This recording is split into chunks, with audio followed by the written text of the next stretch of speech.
Yeah, I'm a little triggered on this one. All right, so look, when you are so Quentin, you weren't here for the earlier podcast, so I'm gonna fill you in. So, um, you know, many a times on this podcast, I said um my 20s. Shit, I even go to my teenage years. My teenage years to my early 30s. I was a serial monogamous, bro. I put whoever that woman I was dealing with, I put her in the center of my life. Everything I did revolved around them. Damn. Right? And that's a toxic way to live. It's a toxic way to live because I didn't know what I liked as a person. Right? So through therapy, through, forcefully being single, through, examining and learning myself, at later on in my 30s, it's like, fam, when you center somebody in your life, you really give them a lot of power, right? And that's a toxic trait I think that is promoted nowadays, right? So you look at the way women approach relationships and the clingy women, right? Oh, everything revolves around my man. Like, nah, shorty, what do you like? Attachment. Yeah, that attachment, right? You see how I bring it back full circle? Yeah, it's that attachment portion, and I think that's a toxic trait. But what I want to ask you guys is, how do y'all feel about it? Have you ever dealt with it, and how do you feel about it?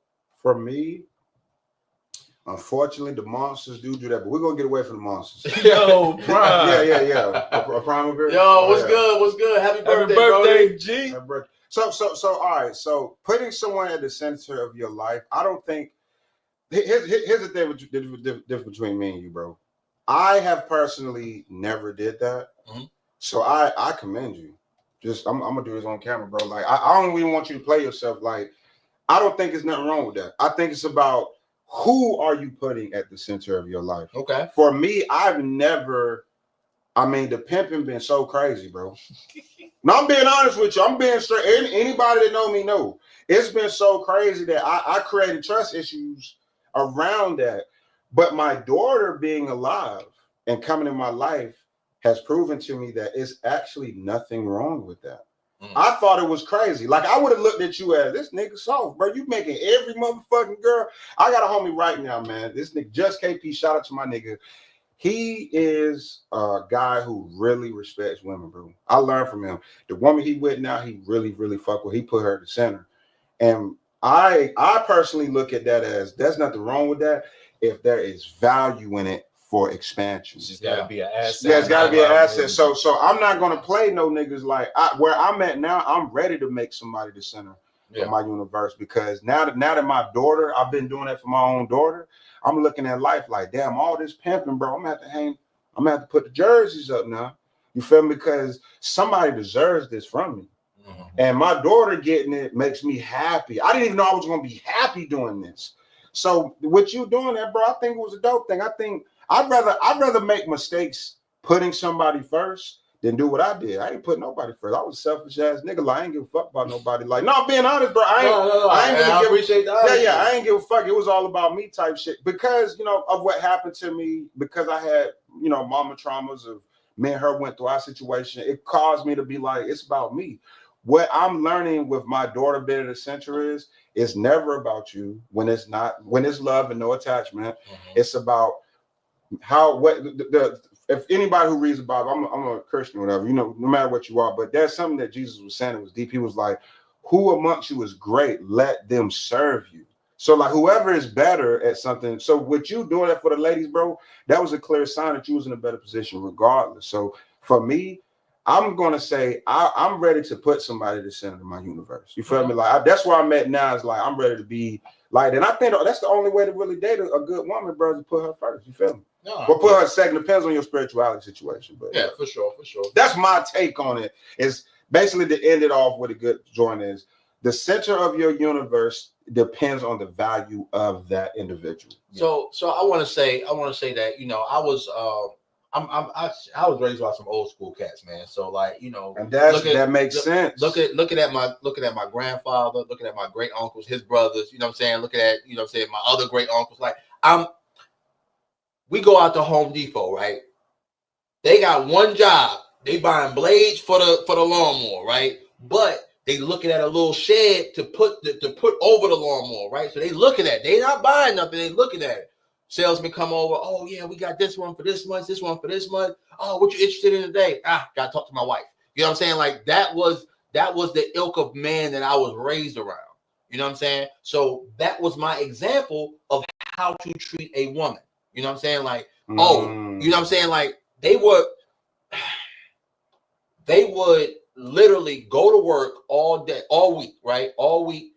Give their money to my grandma, my great aunt, whoever was the woman of the household, and she broke down the bills, right? Now I got the best of both worlds, right? Because I don't have any first cousin. I was the only grandchild on both sides for 10 years, right? So gifts was crazy. Oh my God. Damn, nigga. Yeah. That's why you was censoring people. Yo, because you was loved, bro. So look, damn. My little brother came 10 years later, fucked everything up. Yeah. I love you, Brody. I love you, man. Yeah. No, but like, in all actuality, I got both sides of it because, when my grandmother was sitting at that table paying bills, she was talking to me. You know what I'm saying? She was having conversations with me because I was her ace. If she wanted to go somewhere, she knew I was ready to go. Got my little backpack zipped up. Buddies. Look, my little backpack zipped up, and all I needed was my Game Boy and some fresh batteries, nigga. And Pokemon. You know what I'm saying? Like, man, I was good. I'm riding, right? So, she's sitting down talking to me while she paying bills, boom, boom, boom, boom, boom. Like, okay, yeah. So I'm gonna take this $40, I'm gonna put it over here, and da. And she's talking to me like I'm an adult. She was like, "Do that make sense?" I'm like, "Yeah, that's all right. Wow, that's all about right." Yeah. So like, so now when I maneuver through life, it's like, I got certain aspects. You know what I'm saying? Boom, boom, boom. My mother never taught me how to cook. My grandmother taught me how to cook. My dad taught me how to cook. You know what I'm saying? Like, I've seen my dad cook maybe 4 times, but my mother was so much of a woman's woman that she didn't allow my dad to cook. She had dinner ready for him when he got home. And that's what I'm saying? Bro, that's the problem I've been having with dating is that my mom and dad didn't have that type of relationship. Their parents was hoes. I love my grandparents, by the way, but they were young and hoes. So my mom and dad, I came from an environment where they were trying to figure it out where my dad wanted that, but my mom's mom wasn't there for her, right? So my mom's dad was there for her. That's a whole nother situation. So my mom was cooking, but it wasn't really her nature. Her nature was a boss. My mama owns a daycare to this day. You feel my daughter go there. My daddy was a boss too. So all I know is bosses. So it's like, my problem is I like to cook. When I'm with a woman, like, no. The way I view women is, you sit down, let me cook, and I can cook. Everybody can tell I know how to cook. Hey, fam, that's how you get them. You feel me? Right. No. And it's crazy because I mean it. Like, I'm like, no, I'm going to cook for you. I don't like women doing my laundry. I don't want nobody folding my. I like to do our laundry. You feel me? Like, I don't view, and that's been an issue. I'm particular about my shit. I don't view women that way. I view you as you are the precious part of life. You here to carry the life. Let me take care of you. But it's all pushed to this money shit. I might not have the bag right now. I might have just testing your little ass to see if you all about the bag. But, bro, I like to cook. I'm a server, bro. And I think where I'm at with the center of attention is I want to put you there so I can specifically serve you. Right. You feel me? So like the way he grew up makes sense why he did it. I grew up where my mom was a boss. I seen her doing checks, balances. I'm seeing her do everything. So that's kind of what my ideology come from with women. Like, hey, we equal. Yeah. And that was a hard problem with dating is because I'm thinking that we're equal. You can do this too, but then you got women who might have grew up like Ab right here, where that's all they know is I'm gonna pay the bills. I'm gonna do this, and you go out and work. And I'm like, well, look, regardless if I go out and work, I'm gonna still come home and make you a little meal. I'm gonna cook and clean the kitchen. Mm-hmm. I hate washing dishes. Fuck that shit, man. I hate washing dishes. I like washing dishes if you can't wash no motherfucking dishes. Yo, look, you gotta know how to wash dishes. Yeah, right. Look, bro. If you don't know how to wash dishes, don't wash no fucking dishes. No, but look. When I was coming up, you know what I'm saying? Don't do that. Look. When I was coming up, bro. I used to try to do like little shit like that, but like my uncles or my grandfather would pull me out. They would literally pull me out of where the women were because I'm the only grandchild. That like, was, bro. That was. You get what I'm saying? So toxic, bro. So the women always wanted me around, nigga. Thanksgiving, I'm snapping peas, cleaning chitlins. They pulled you away from that. Yeah, they pulled me away from that to be out. No. It wasn't toxic because they knew I needed to know how to be around men, right? So they around there that balance. Yeah. Okay, but who's to say that wasn't? Okay, the reason why I say it's toxic is because this is what Kanye said, bro. When the kids jumping on the table, you pop them and you lose their creativity. I feel like, and this is just my opinion, I could be wrong about this, but I feel like if they would have allowed you to do that, it would have offset it a little bit of how you censor these women. Because to me, what it did was it trained you to think that women was this particular way. And you need to treat them this way. When what's wrong with your bro? My daughter's gonna be with me in the kitchen. You feel me? My daughter gonna be. I don't give a fuck. Like if she want to be, and I think it's gonna be because her mom doesn't. Not trying to play. Her mom doesn't really cook like that. But I cook, so that is going to be. I am trying to figure out a balance to where. But I also don't give a fuck about the balance. Like daddy gonna show you this shit. So that's my opinion. Like I feel like them doing that position the way you operate in the future. Right. Not saying that it was a bad thing. In my opinion, and I don't know your situation. Yeah. This is why I let it show it's all opinion, but yeah, exactly. I think more or less that situation was more or less, you know what I'm saying, you've had enough time with the chicks, come be with the fellas. Right. And I can get that real life balance. But why not say it that way? Because he's a kid. Yeah, because I'm a kid.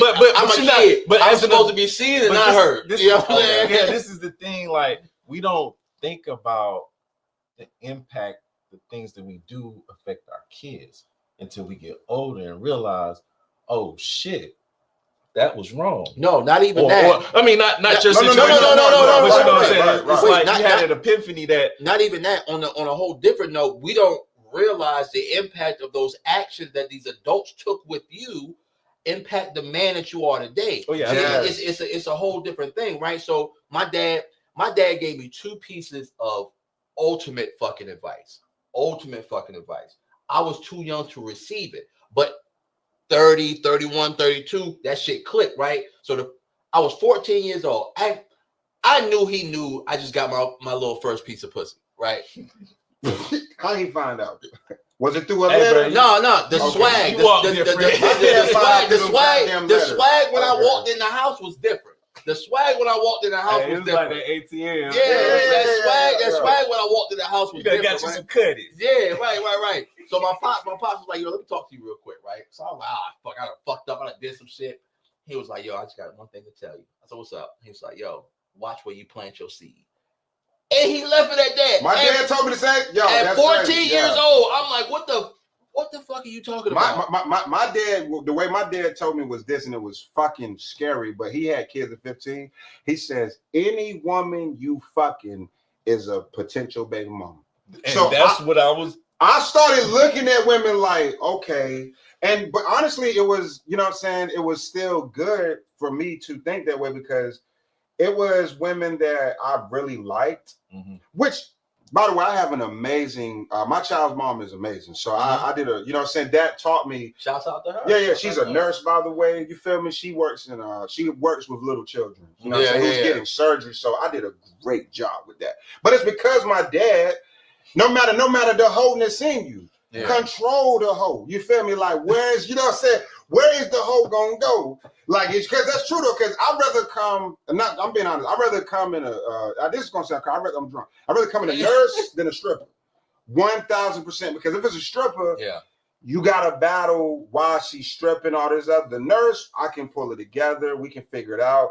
And that's kind of what my dad was telling me. Like, I can't tell you to control this situation because my situation came from a very traumatic situation with molestation and stuff. So he knew, but the advice was like your dad, he said it like, hey, whatever you gonna nut at, you feel me? Like my daddy was just straight up with it, like whatever you gonna nut at type shit, be careful with that. And basically he didn't say it like your dad said, he said, any woman you fucking is a potential baby mama. So I started thinking like, I don't want you to be my child's mama. I don't. So that's how I controlled it. That kept my body count way down. But I always had that mindset because growing up, I used to see my homeboys, they get these girls pregnant, and then they go through hell. Yes. So yeah, you know seeing my homeboys that have part baby right mama, there. That like part right seeing there. that firsthand is like, yo, you know, I can't do that crazy. But because I know it's fire. Yeah. And I know she got the bottomless jaw. You know what I'm saying? I know she got. Bro, I've never heard of the bottomless jaw. But bottomless. What? But That's the- wifey right there. but the That's how you get in trouble. That's Look, how you get in but trouble. that- but that piece of advice though, that piece of advice did not only dictate on how I dealt with women, but it's taught me my value as a man. Mm-hmm. You know what I'm saying? Yeah. Because you need 1 + 1 to equal 2. Yeah. I don't know this new math they're doing right now, but you need 1 + 1 to equal 2. You know what I'm saying? The new math is, unfortunately, even with our Father's wisdom, you cannot shake deception. That's the scary part about these new things now, is that the deception can come off as, hey, I'm a good person on both men and women. Though men are lying more than women, in my opinion, as far as about how they feel about somebody. Yeah. I'll say this publicly, man. Like, I feel like women are more loyal than men. I will openly say that. I'm right. Yeah. So I think the problem is that men, because we are around so much deception amongst our own clique, we cannot decipher it. You notice who can decipher deception though? Females. Oh yeah. Man, look, you. All right, we're gonna say this, and then we're gonna get to the next topic. I want to say my piece because I didn't get a chance. I'm sorry. Go ahead. This is gonna be real quick though, because I agree with what you were saying. I don't feel like it's a toxic trait. I honestly believe that if you are in love with somebody, you want a toxic trait to be put somebody in center? Yeah. Oh no, I think that's a part of truly being in love with somebody, because if you fuck with them, they're going to be a part of you in every dynamic. No, fact. So it only makes sense for them to be in the center of what everything you got going on. And then that, like I said, she has to be an asset. It's the value. She has to provide value in order for you to be able to do that, so it works. Because it's nature to put a woman in center. It doesn't work if she doesn't have that value that allow you to, her to stay centered in what you got going on. Yeah, I agree. Because she can go, she can go left, she can go right or whatever. So that's not. You changed my mind, sir. I mean, you good. Yeah, I've changed my mind. No, I've changed, but when this is the grand thing about this podcast. I might present a topic and say, look, this is my stance on it, right? But if I hear your point, if I hear D's point, I'm willing to change my mind. Like, fam, I get what y'all saying, because I'm looking at it from one skew, right? From you're looking at it from a skew of it wasn't successful, and that's not true. It was successful. Success comes with losses, bro. LeBron's still the GOAT, even if he gets no more rings, bro. Like, you still the GOAT of love. It's just it didn't work out with those particular individuals. So that's what we come from. Is like, I'm right. I fully understand. I wish I was that type of person, because I probably would have been in a different space. I probably would be famous with my music. You feel me? When you don't trust nobody, bro, it puts you in a negative space. Absolutely. So, like, I'm learning to trust people. So yeah, but go ahead. So